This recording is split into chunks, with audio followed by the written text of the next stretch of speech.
이 시간 예배 드리는 성도님들에게 누군가 당신의 종교는 무엇입니까? 라고 질문한다면 여러분들은 매우 쉽게 어렵지 않게 대답할 수 있을 겁니다. 저희 종교는 기독교입니다. 이렇게 대답할 수 있습니다. 또 다른 질문으로 당신은 정기적으로 예배에 참석하십니까? 라는 질문을 받더라도 특별한 일이 없는 한 저는 정기적으로 예배에 참여합니다 라고 대답할 수 있을 것입니다. 그러나 세 번째 질문으로 당신은 그리스도인입니까? 라는 질문을 던진다면 어떤 분들은 글쎄요, 제가 예배에는 자주 나갑니다만 그렇게 불릴 수 있을지 모르겠습니다 라고 대답한다면 그것은 예수 그리스도 그분과의 관계에 어떠한 문제가 있는 분일 수 있습니다.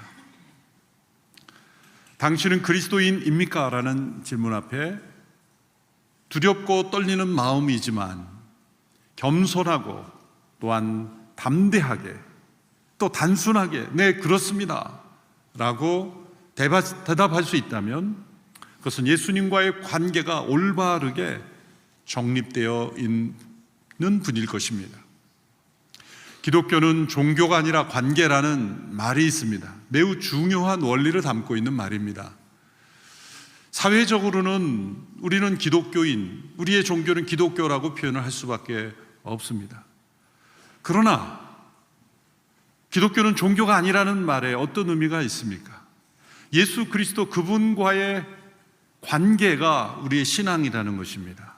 어떤 종교적 의식 활동에 참여하는 것이 우리의 신앙의 증거가 되지 못합니다. 세상에 어떤 종교가 그 종교의 중심에 살아계신 분이 계십니까? 그리고 그 살아계신 분이 나와 인격적으로 교제를 맺고 그분과 동행하며 그분이 내 안에 내가 그분 안에 있다는 연합을 설명하는 종교가 어디 있습니까? 종교적 의식, 어떠한 제도와 형식에 참여함으로써 그 종교에 속한 이라는 것을 증거할 따름이지 오직 우리가 믿는 복음 안에서만 예수님은 부활하셔서 살아계시며 그분이 우리와 함께 하시며 그분과 동행하며 그분이 내 안에 임재하신다는 고백은 오직 성경에 나타난 복음만이 우리에게 주는 것입니다. 그러므로 기독교는 종교가 아니라 관계입니다. 그러므로 당신의 종교는 무엇입니까? 라는 질문에 기독교입니다 라고 대답할 수 있는 사람일지라도 당신은 그리스도인입니까? 라는 질문 앞에 글쎄요 라고 말꼬리를 흐릴 수 있는 사람이 있을 수 있는 것입니다. 우리 성도님 개개인에게 질문해 보십시오. 나는 종교인으로서 기독교인인가? 아니면 그리스도인인가? 성경에서 처음으로 그리스도인이라는 단어가 등장하는 본문이 오늘 본문 사도행전 11장의 말씀입니다. 이 명칭은 예수님을 믿는 사람들이 모여서 회의를 거쳐서 우리가 사회 앞에 우리 자신을 어떻게 소개할까 회의하는 가운데 가장 좋은 명칭으로 그리스도인이 제일 좋겠다라고 해서 결의하여 불려진 것이 아닙니다. 이것은 사회 믿지 않는 사람들이 당시에 예수님을 믿는 사람들을 보고 부르면서 붙여진 이름입니다. 그리스도인이라는 이 단어를 헬라어는 크리스티아누스 이렇게 되어 있습니다. 크리스티아누스, 그치 무엇 아누스 이렇게 된 것은 그 당시에 매우 유행하던 어떠한 명칭이었습니다. 당시에 헤롯을 추종하는 사람들을 가리켜 헤로디아누스 이렇게 불렀습니다. 가이사를 추종하는 사람들을 가리켜 카이사리아누스 이렇게 불렀습니다. 그러므로 약간 처음에는 익살스러운 표현으로 또 그 사람들을 때로는 시니컬하게 바라보는 사람들, 그러나 또 한편으로는 저 사람들은 온통 머릿속에 예수님만을 생각하는 사람들, 예수님만을 위해서 사는 사람들, 또한 그들의 모습 속에 예수님의 모습이 보이는 사람들, 이 모든 것을 종합하여 크리스티아누스 이렇게 부르기 시작한 것입니다. 과거에 우리의 한 세대 전에 예수님 믿는 사람들을 가리켜 그분들이 예수님 중심으로 열심히 살아가는 걸 보고 약간 시니컬하게 부르던 분들은 예수쟁이들, 이렇게 쟁이들이라고 불리는 표현들이 어렸을 때 귀에 남아있는데, 크리스티아누스라는 표현을 직역하면 오늘 시대 예수쟁이들 이렇게 부르는 것이 적당하다는 거죠. 왜 그런 명칭이 나왔을까라는 것입니다.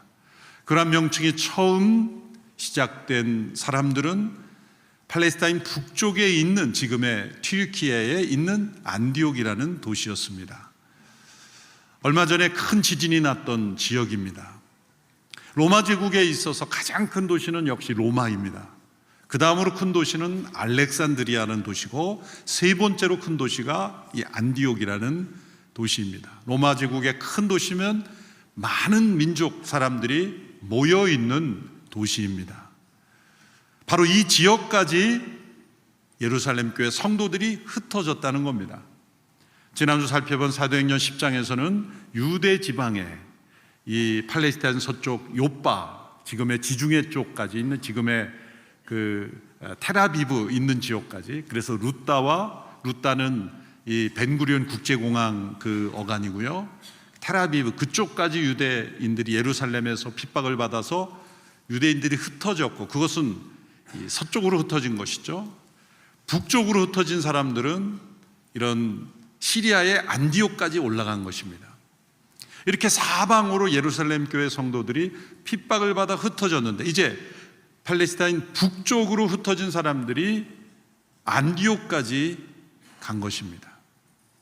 바로 그들이 그곳에서 교회를 형성하였는데, 그 사람들이 세상 사람들로부터 당신들은 그리스도인입니다 라고 불리움을 받기 시작했다는 것입니다. 어떠한 이유로, 어떠한 모습으로 그들이 살았기에 그리스도인이라는 이름이 그들을 통해 처음 등장하게 되었는가? 그리고 오늘 이 시대에 우리는 사람들로부터 과연 그리스도인이라 그렇게 불림을 받을 수 있을 것인가? 그리고 누군가 당신은 그리스도인입니까? 라고 질문한다면 네, 그렇습니다 라고 대답할 수 있기 위해서는 우리에게 어떠한 모습이 있어야 하는가를 함께 말씀해 주고 있습니다. 첫째로 그들은 상황이 변했지만 여전히 변함없이 예수님의 제자로서의 정체성을 지키고 있었다는 겁니다. 19절의 말씀을 우리 함께 보시겠습니다. 시작. 그 무렵 스데반의 일로 인해 핍박을 받아 뿔뿔이 흩어진 사람들은 페니키아, 키프로스 그리고 안디옥까지 건너간 유대 사람들에게만 말씀을 전하고 있었습니다. 뿔뿔이 흩어진 사람이 페니키아, 키프로스 그리고 안디옥까지 흩어졌지만 그들은 여전히 말씀을 전하고 있었다. 이 한 단어가 그들이 예수님의 제자로서의 정체성이 흔들리지 않았다는 것을 보여줍니다. 고향을 불가피하게 떠났지만 그들은 여전히 예수님과의 올바른 관계 속에 있었습니다. 예수님의 증인으로의 삶을 살았습니다. 과거에 평양 대부흥으로 평양의 곳곳에 교회가 세워지고 신의주, 평양 이런 곳에 신앙생활을 하시던 우리의 선조들이 신앙의 자유를 찾아 남쪽으로 내려왔지만 상황이 바뀌었지만 그들이 사회적 핍박으로 인해서 남쪽으로 내려왔지만 그분들의 신앙은 변하지 않았어요. 오히려 더 견고한 신앙으로 이곳에 교회를 세우고 그리고 믿음을 지켜간 것이 오늘의 대한민국의 기초가 되었음을 우리는 기억해야 합니다. 상황은 바뀌었지만 여전히 변하지 않는 그들의 믿음입니다. 이렇게 함께 모여 신앙생활할 때는 예수님을 믿는 그리스도인 같지만 이제 직장일이나 또 혹은 어떤 일로 지방에 내려가거나 이민을 가게 되거나 상황이 바뀌게 되면 이제는 신앙생활이 나타나지 않는다 그러면 그리스도입니까? 라는 질문에 물음표가 붙을 수밖에 없는 거죠. 변함없이 이곳에 함께 모여 예배하던 모습이나 흩어져 이런 많은 회중이 없는 어느 지역에 갔어도 여전히 예수님과의 올바른 사귐 속에 살아가는 것이 그리스도인이라고 말할 수가 있는 겁니다. 함께 모여드리는 예배 가운데서만 그리스도인이 아니라 흩어져 일터에 있는 모습, 어느 곳에 있든지 동일한 예수님과의 관계 속에 있을 때 우리는 그리스도인이다, 이렇게 불림을 받을 수가 있는 것입니다. 바로 예루살렘 교회 성도들이 그랬다는 것입니다. 그러나 그들의 모습 속에 한계를 보여주는 모습도 있습니다. 그들이 그렇게 흩어져 신앙의 정체성을 지키고 말씀을 전했지만 유대인들에게만 복음을 전했다는 겁니다. 그런 가운데 키프로스와 구레네 소수의 몇 사람이 그리스 사람들에게도 주 예수의 복음을 전하는 이들이 나타났습니다. 본문 20절 21절의 말씀을 보십시오. 같이 읽습니다. 시작. 그런데 그 가운데 키프로스나 구레네 주신 몇 사람은 안디옥으로 들어가 그리스 사람들에게도 주 예수의 복음을 전하기 시작했습니다. 주의 손이 그들과 함께 하셔서 많은 서의 사람들이 믿고 주께 돌아왔습니다. 그래서 두 번째 그리스도인들의 모습, 그것은 인종과 문화를 뛰어넘어 복음을 전하는 모습입니다. 인종과 문화를 뛰어넘을 수 있는 이들입니다. 처음에 그들은 유대인들에게만 말씀을 전했습니다. 1차적으로 언어와 문화가 같기 때문에 쉽게 사귈 수 있기 때문이었을 겁니다. 사도 바울도 복음을 전하는 지역마다 회당에 먼저 방문해서 복음을 전했습니다. 그런데 만일 그들이 유대인들에게만 복음을 전하는 것으로 계속 그쳤다면 그리스도인인가? 라는 질문 앞에 자신감이 있을 수 없습니다. 왜요? 예수님이 제자들에게 무슨 말씀을 남기셨습니까? 너희는 가서 모든 족속으로 제자를 삼으라는, 땅끝까지 이르러 내 증인이 되라는 명령을 받은 이들입니다. 그러므로 우리는 우리나라와 민족에 국한되는 사람들이 되어서는 안 되죠. 우리는 지구 반대편, 우리가 한 번도 가보지 않았고 만나지도 못할 사람들이지만 그들을 위해 기도하고 또 가능하면 그 지역을 방문하고 그들을 축복하는 그러한 사람들이 될 때 우리는 그리스도인이다 라고 말할 수가 있는 겁니다. 그리스 사람들에게도 복음을 전하는 이들이 나타났다. 이것이 안디옥의 사람들이 그리스도인이라 부름을 받았던 중요한 이유 중에 하나입니다.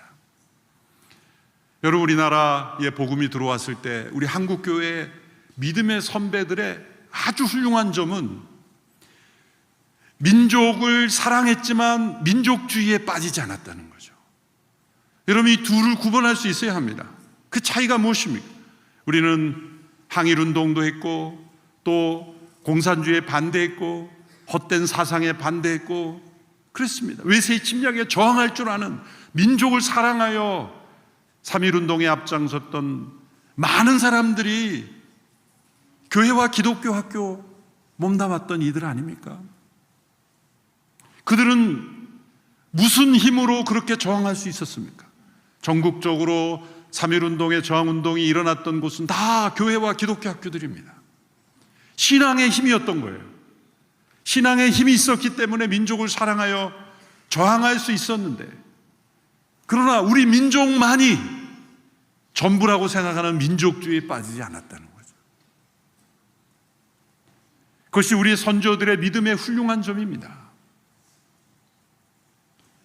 앞서 살펴본 베드로와 유대인들이 빠졌던 편견은 무엇입니까? 잘못된 선민의식에 빠져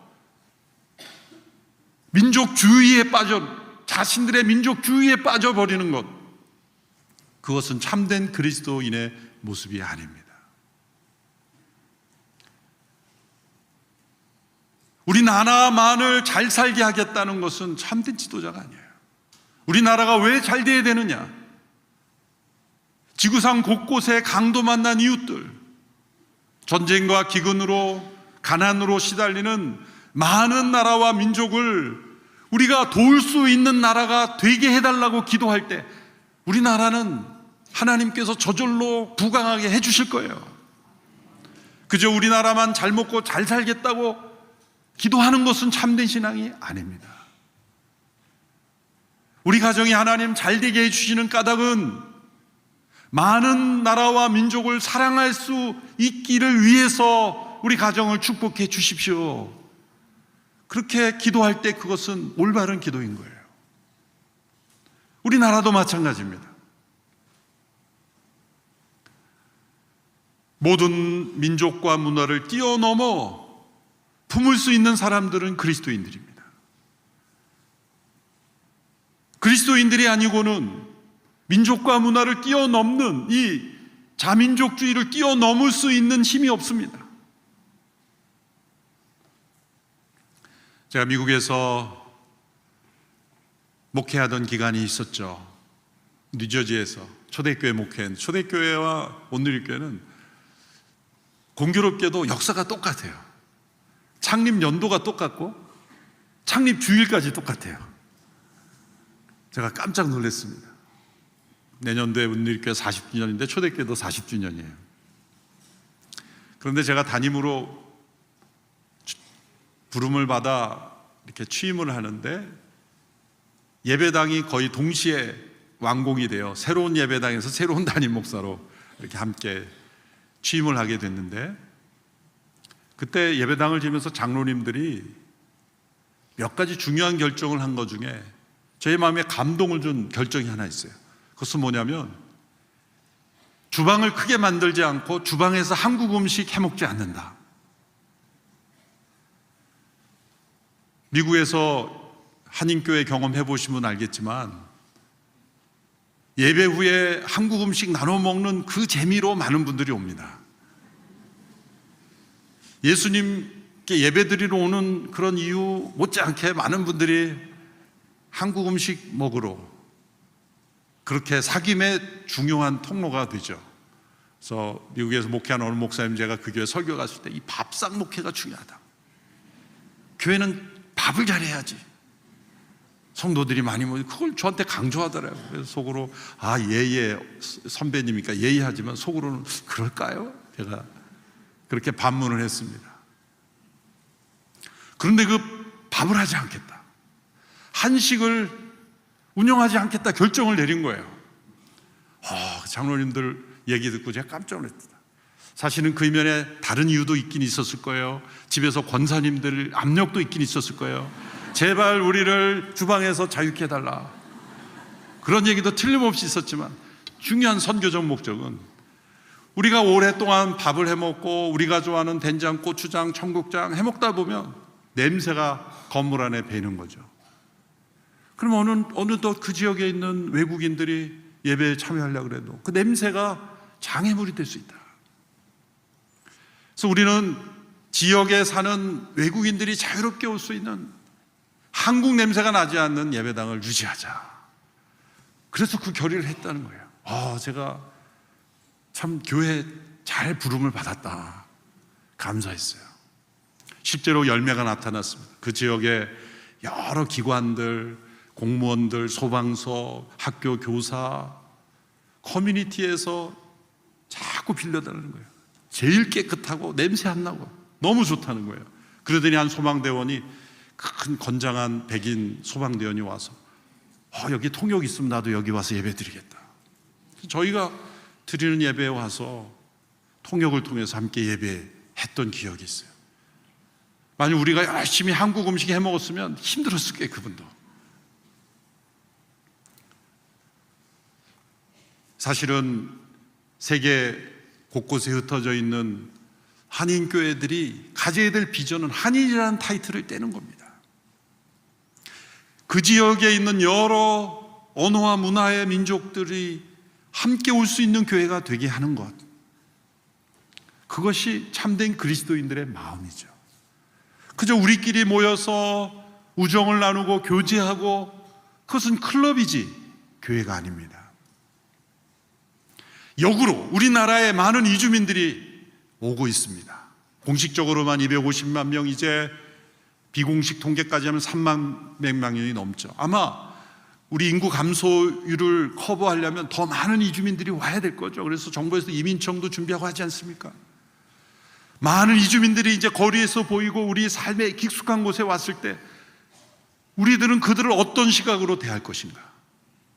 그리스도인이라고 하는 사람이 경영하는 기업에서 그들을 기계 부분처럼 여기고 인권을 무시하고 임금도 제대로 안 주고 그런 일들이 일어나면 과연 그리스도인이라고 말할 수 있는 것인가? 그들을 똑같이 대해 줄 수 있는 그러한 사람들이 그리스도인입니다. 하나님께서 온누리교회를 축복하신 하 목사님은 초창기부터 온누리교회가 우리 성도님 오전에 예배드리고 다 돌아가서 모르지만 오후가 되면은 이주민들이 다 예배를 꼭 방방마다 드렸습니다. 30년의 역사가 넘었죠. 지금도 M센터를 중심으로 20개 언어 이상의 예배들이 모이고 있지 않습니까? 오늘 본문에 보면 19절에서 그들이 유대인들에게만 말씀을 전했다는 표현이 나오고 20절에 소수의 사람들이 그리스 사람들에게도 말씀을 전했다고 하는데 그 직후에 무슨 표현이냐면 주의 손이 그들과 함께 하셔서 많은 사람들이 주께 돌아왔다 그랬습니다. 저는 주의 손이 함께 하셨다는 이 말씀의 표현이 19절 다음이 아니라 20절 다음에 나오는 것이 눈에 띄었습니다. 그들이 유대인들에게만 말씀을 전할 때는 그런 부흥의 역사, 주의 손이 함께 하시는 역사가 일어나지 않았어요. 그런데 그리스 사람들에게도 말씀을 전했을 때 주의 손이 함께 하심으로 안디옥에 세계 선교의 전초기지가 될 수 있는 귀한 공동체가 세워진 거예요. 하나님께서 왜 온누리교회를 귀하게 세워주십니까? 주의 손이 함께 하시는 역사를 우리는 39년의 역사를 통해 보았습니다. 그 이유는 우리나라의 많은 이주민들을 사랑하고 축복하고 또 지금도 그렇게 하고 있기 때문이에요. 이주민들 수련한다 그러면 성도님들이 자발적으로 음식도 보내주고 격려해주고 자원해서 봉사해주고 몸도 치료해주고 응급 상황이 되면 우리 자녀가 아픈 것처럼 달려가서 도와주고 그런 성도님들이 많이 계시기 우리 언어와 문화를 뛰어넘어 그리고 많은 선교사들이 선교 현장에 가서 해마다 우리 대학 청년 한 3,500, 4,000명 우리 공동체까지 한 8,000여 명의 성도들이 흩어져서 선교지를 방문하고 언어와 문화 민족이 다른 영역에 이번 로본 소나타 고베에는 우리 850명의 우리 성도들이 곳곳에 흩어져서 기도하고 섬길 때 일본인들의 마음이 녹았죠. 그래서 가장 역사상 많은 643명의 교신자가 나온 것이죠. 언어와 문화를 뛰어넘어 우리가 다른 민족에게 복음을 전하는 그러한 마인드, 그것이 그리스도인의 모습입니다. 그래서 안디옥 교회가 유대인들만의 교회가 아닌 온 세상을 품을 수 있는 교회가 되었죠. 지난주 10장에서 살펴봤을 때 베드로조차도 편견이 있었잖아요. 이방인들하고는 접촉하지 않고 이방인들을 개로 여기는 그러한 선민의식, 이방인들과 교제하지 않고 식사하지 않고 그래서 하나님께서 고넬료를 보내셔서 환상을 보여주시면서 그 편견을 깨트리셔야만 했잖아요. 그러니까 예루살렘에 있는 성도들은 그런 편견을 깨기가 어렵기 때문에 선교의 중심 기지가 되기 어려웠던 거예요. 그러나 안디옥에서 일어난 이 교회가 바로 선교의 중심 기지가 될 수 있었습니다. 교회는 그래서 두 종류로 나눠지는 거예요. 예루살렘 교회처럼 전통과 관습 그리고 자기들 중심의 그러한 헤게모니에 갇혀있는 교회와 선교적인 교회, 안디옥 교회처럼 열방으로 뻗어나가는 교회. 우리나라는 이주민을 축복하고 또 열방을 향하여 나가는 그런 교회입니다. 갇혀있는 교회는 그런 생각을 많이 가집니다. 우리 집 주변이나 잘하지 가보지도 않은 땅끝 왜 하지 않아? 가보지도 않은 땅끝 열방 좀 그만 얘기하자. 가장 먼저 헌금이 줄면 선교 예산부터 자르고 하나님께서 주의 손이 함께 하실 수 없는 교회예요. 온누리교회 역사 속에 여러 가지 재정적으로 아무리 어려워도 선교 예산은 건들지 않았어요. 하나님께서 주의 손이 함께 하시는 것을 많이 체험했습니다. 세 번째로 그리스도인들은 영적 성장을 위해서 서로를 세워주는 모습을 보여줍니다. 이렇게 안디옥에서 많은 사람들이 주께로 돌아왔다는 소식이 전해지자 예루살렘 교회로부터 바나바가 파송됩니다. 그래서 그들을 지원합니다. 22절에 24절의 말씀을 함께 보겠습니다. 시작. 이 소식이 예루살렘에 있는 교회에 전해지자 그들은 바나바를 안디옥으로 보냈습니다. 바나바는 안디옥에 도착해 하나님의 은혜가 내린 것을 보고 기뻐하며 온 마음을 다해 주께 끝까지 충성하라고 그들 모두를 격려했습니다. 그는 착하고 성령과 믿음이 충만한 사람이었기 때문에 수많은 사람들이 주께 나오게 됐습니다. 안디옥 교회는 바나바가 개척한 교회가 아니라 소수의 그리스도인들이 복음을 전하기 시작했고 바나바가 나중에 파송된 거죠. 바나바는 그들 안에 임한 하나님의 은혜를 보고 기뻐했으며 그들이 주께 충성하도록 격려했으며 세 번째로 중요한 일은 다소에 있는 사울을 데려와서 함께 지도자로 세우고 사역하도록 한 것입니다. 당시의 사울은 유대인들에게, 특별히 예루살렘에 있는 성도들에게는 핍박자로 낙인이 찍혀 있었죠. 함께 예수님을 믿는 이들을 죽이는데 가담했던 사울을 예루살렘 교회 성도들은 용납하지 않았고 용납할 수가 없었습니다. 부활하신 예수님을 만나 내가 부름을 받았다고 아무리 얘기해도 믿어주지 않고 받아들여주지 않는 이들이 대부분이었습니다. 그리고 예루살렘 교회 성도들의 일부분은 끝까지 이 사울을 인정하지 않고 방해하고 정죄했던 이들이 있었어요. 그래서 사도 바울의 그것이 가시처럼 늘 남아있었죠. 그런데 그 사울을 안디옥에 데려와 함께 가르치도록 세운 것입니다. 그리스도인만이 할 수 있는 거예요. 바울과 바나바가 이렇게 함께 안디옥에서 1년 동안 가르칠 때 그 결과 사람들이 그들을 그리스도인이라 부르게 되었다는 이 말씀이 나오는 것입니다. 사회는 늘 경쟁 구조이죠. 누군가를 끌어내려야 내가 올라갈 수 있기 때문이죠. 우리 그리스도인들은 나보다 일을 더 잘할 수 있다고 생각하고 하나님의 뜻이라면 기쁘게 세워주는 사람들입니다.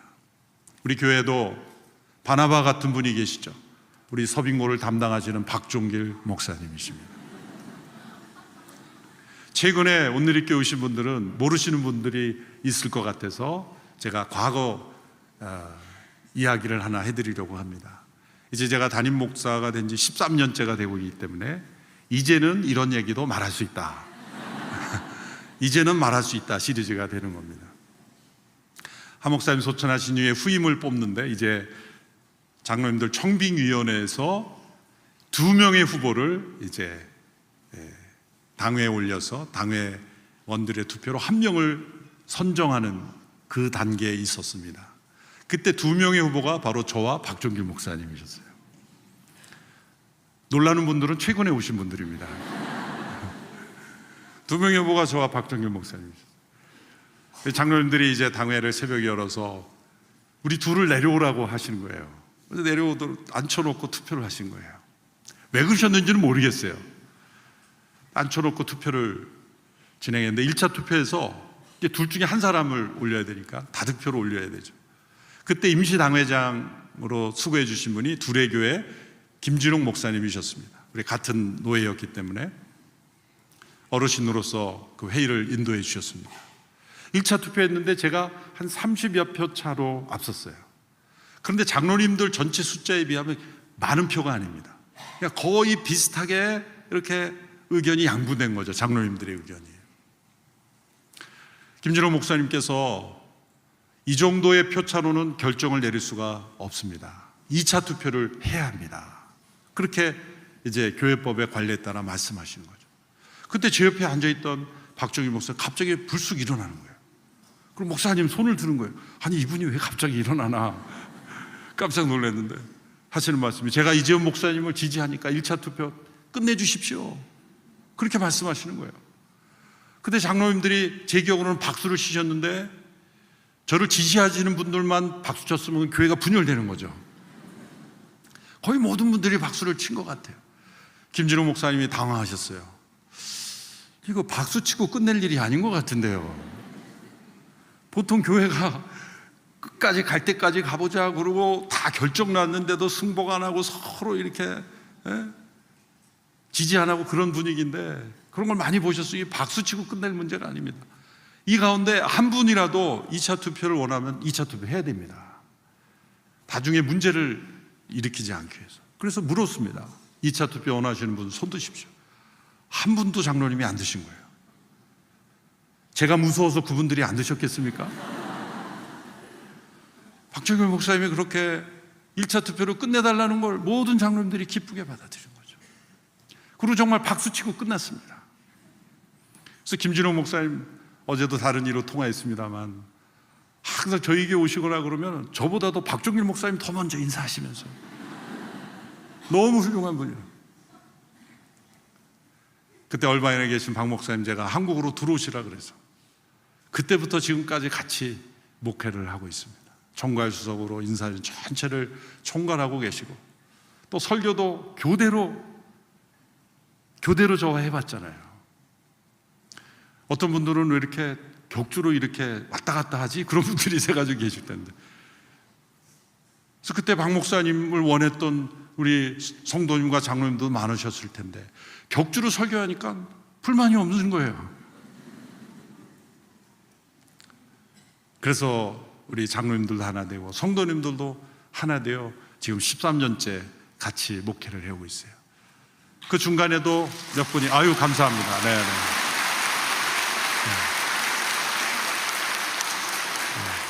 박수를 안 치시는 분은 어떤 의도가 있는 거죠?